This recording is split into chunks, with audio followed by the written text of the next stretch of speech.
কথায় আছে না, ঘোড়া চড়বে ঘোড়াকে ঘাস খাওয়াবে না, তা কি হয়? আর আমি চলে যাচ্ছি আজকে আমার বাইকের কিছু কাজ করাতে গাড়ির, কেননা গাড়িটা অনেক দিন থেকেই প্রবলেম করছে।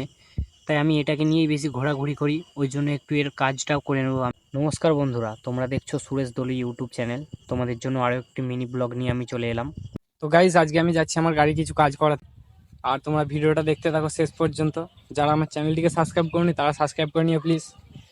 যেগুলো আমাদের জীবনে খুব বেশি ইম্পর্টেন্ট তাদেরকে একটু বেশি যত্নে রাখাই ভালো, তাই আমি আমার গাড়িটাকেও খুব যত্নেতেই রাখি। কেননা একটা সময় ছিল তখন আমার কাছে সাইকেলও ছিল না, আর এই বাইকটা আমাকে আমার বাবা অনেক কষ্ট করে কিনে দিয়েছে।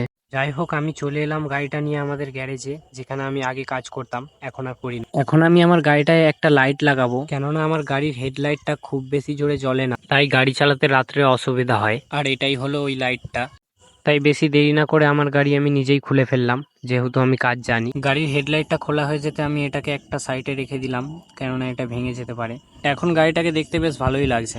তো গাইস, গ্যারেজে ভিড় থাকার কারণে আমি ভিডিও করতে পারিনি, কিন্তু আমার গাড়ির কাজ কমপ্লিট হয়ে গেছে।